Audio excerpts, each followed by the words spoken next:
Selamat datang kembali. Kali ini kita mau gali satu sosok menarik nih dari buku Tools of Titans-nya Tim Ferriss. Bukunya kan isinya profil orang-orang hebat ya. Nah, kita fokus ke satu nama dari dunia sains. Betul sekali.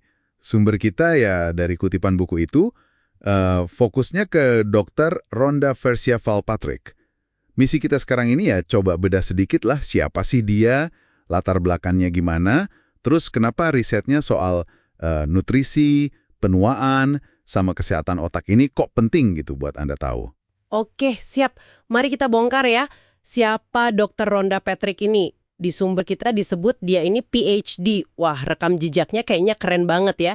Pernah kerja sama Dr. Bruce Ames juga disebutin. Iya betul. Dr. Bruce Ames ini, sekedar info aja ya, dia penemu Ames Mutagenicity Test. Itu tes penting banget buat lihat potensi kimia bikin mutasi genetik. Ya pemicu kanker lah, gitu. Dan Ames ini juga salah satu ilmuwan paling banyak dikutip di dunia loh. Jadi, ya kerja bareng dia itu udah nunjukin kalau Dr. Patrick ini dari awal udah di lingkungan ilmiah kelas atas. Wow, keren banget. Kerja sama legenda kayak Bruce Ames gitu di awal karir, pasti fondasinya kuat banget ya. Terus ada lagi nggak institusi lain yang disebutin kayak tempat dia riset gitu? Ada. Disebutin dia pernah riset soal penuaan di Salk Institute for Biological Studies. Itu kan terkenal banget ya, salah satu pusat riset biologi independen top dunia. Terus, dia juga punya pengalaman riset pasca sarjana di St. Jude Children's Research Hospital. St. Jude itu kan fokusnya ke penyakit anak yang susah sembuh ya, terutama kanker. Jadi kelihatan banget cakupan risetnya luas dan di institusi top semua. Nah, di St. Jude itu risetnya spesifik banget ya katanya. Soal kanker, terus metabolisme mitokondria, sama apoptosis. Bisa dijelasin dikit nggak istilah-istilah ini artinya apa? Oke, tentu. Kanker kan kita tahu ya, pertumbuhan sel abnormal. Nah, kalau metabolisme mitokondria itu, gampangnya soal gimana pabrik energi di dalam sel kita kerja. Ini penting banget buat semua proses hidup dan sering keganggu gitu kalau ada penyakit kayak kanker atau pas penuaan. Terus apoptosis itu, kematian sel terprogram. Jadi cara alami tubuh buat buang sel rusak atau yang nggak perlu. Paham ini semua itu, ya dasar banget lah di biologi sel dan penyakit. Oke, paham. Jadi riset dasarnya penting banget ya. Nah, terus gimana risetnya berkembang dari situ?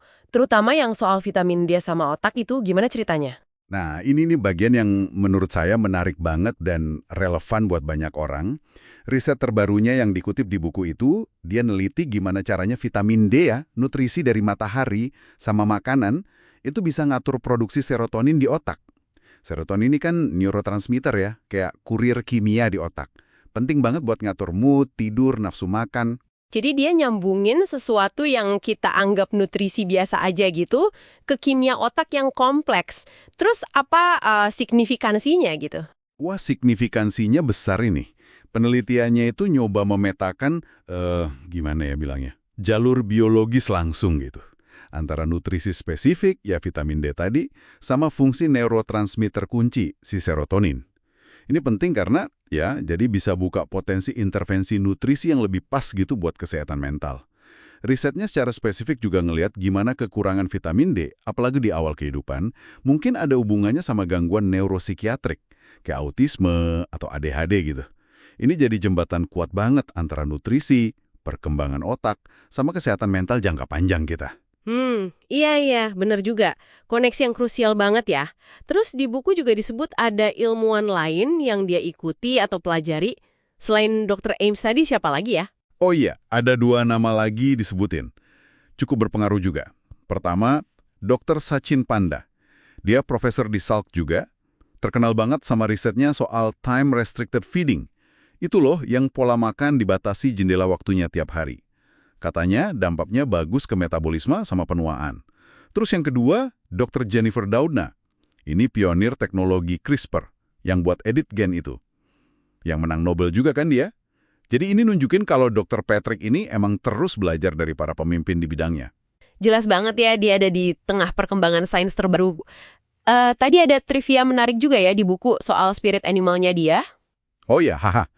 Ditanya Tim Ferriss, apa spirit animalnya? Dia jawab elang atau falcon. Wah, elang ya. Mungkin menggambarkan fokus sama ketajamannya kali ya. Bisa jadi, bisa jadi.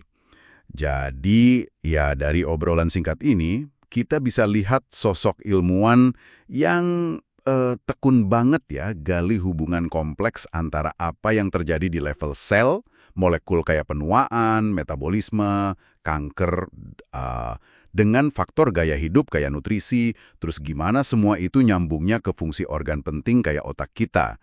Nah, risetnya soal vitamin D sama serotonin itu contoh nyata gimana dia menjembatani dunia biokimia dasar sama implikasi praktis buat kesehatan kita sehari-hari. Tepat sekali.